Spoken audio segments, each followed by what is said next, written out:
Here they come. Happy holidays and welcome to this week's edition of Here They Come. I'm Paul Ramlow. And I'm Jessica Schroeder. Well, Jessica, we got some news out of Pompano Beach, Florida this past week. Big Bad John, the 2011 Little Brown Jug winner, is back in training almost a month after his last start in the American National. And the reason is he wants to hit $1 million in career earnings.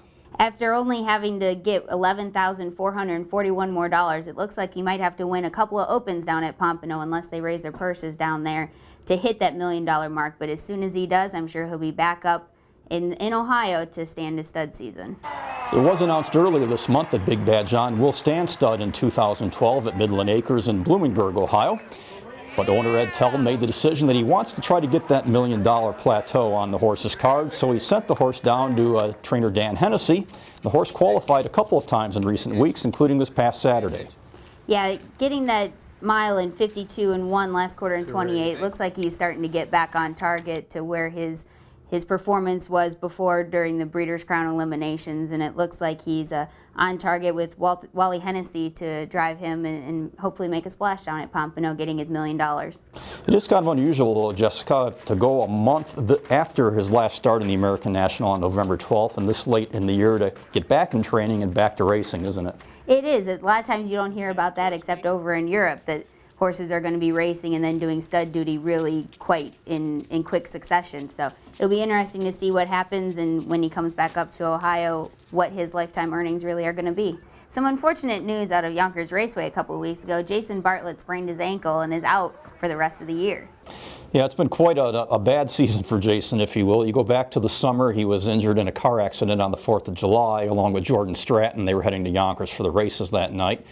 And that kept Jason out of action for a month and forced him to miss an opportunity to drive in the World Driving Championship representing the United States. And now comes the news that Jason hurt himself in a pickup basketball game and will miss a couple of weeks of action.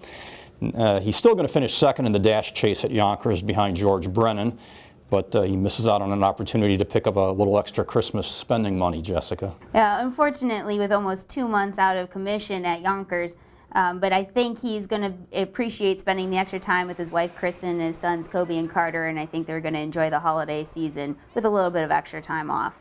Yeah, this past summer Jason, like I said, missed the World Driving Championship, but he was at the Meadowlands to support Corey Callahan and the drivers in that leg there. And ironically, he made his return to the sulky on the night of the final leg of the World Driving Championship at Yonkers, so he was actually in the bike that night, although not taking part in the competition.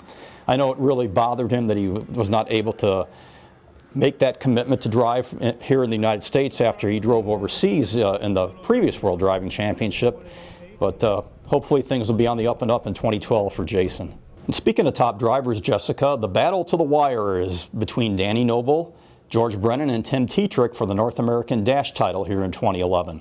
Yeah, Danny Noble as of Tuesday morning was 2 up on George Brennan, and then Tim Tetrick is only 13 behind Noble.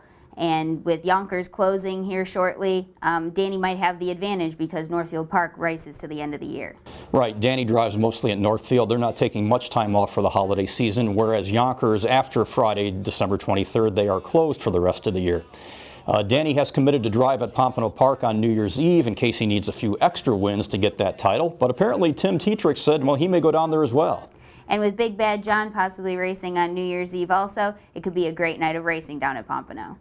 Well, last week racing fans got some great news, Jessica. Chapter 7 will return to the races for his 4-year-old season. It was announced by trainer Linda Toscano. 2011 was kind of a tale of two cities for Chapter 7. The first part of the year was not so good. The end of the year was awfully terrific. We caught up with Chapter 7's trainer Linda Toscano prior to the Hamiltonian as the horse was coming back to the races for his sophomore campaign. I think his biggest strength lies in his desire to be a real racehorse. He's got a great gait. He just loves a target in front of him. He'll chase anything down, and he's managed to overcome every obstacle we've thrown at him so far. So he's just an all-around nice, versatile racehorse. Chapter 7's 4th place finish in the Hamiltonian didn't quite go as Linda Toscano wanted, but he rebounded going to Lexington and then up to the Breeders' Crown and finished off the year in the Matron, so finished off the year very strong. Yeah, in his Bluegrass division, he won in a career best 152-4 at the Red Mile, and that got him started on a great fall season, like you said. Probably his best performance overall, though, was in the Breeders' Crown, And Ken Weingartner of Harness Racing Communications caught up with Linda after that big victory. A good horse. He's been a good horse, and he's just been sidelined by one thing after another. And finally, through the support of his owners and everything like that, we were able to take him down to Lexington, skip the futurity, let them beat up on each other. He was fresh in the bluegrass. He got confidence in there. He was really good last week. And finally today, he got to show everybody what he's capable of doing. And he's as good as any one of them out there. So Chapter 7 finished off his 3-year-old campaign by winning 5 of 10 races and earnings of $720,392. The big challenge, though, Jessica, coming back as a 4-year-old, and he may have to take on Sand Pale, the favorite for Horse of the Year, at some point in time during the season. But one great thing about Chapter 7 is he's shown a lot of versatility over the past 2 racing seasons. He's been driven by drivers with very different driving styles, Tim Tetrick, Jeff Gregory, and Mike LaChance. He's won on all different size tracks, a 7/8, a 5/8, the mile tracks. He can go over any track, and it seems like with drivers with very different driving styles. So I think that that'll be very beneficial when he's taking on those older horses.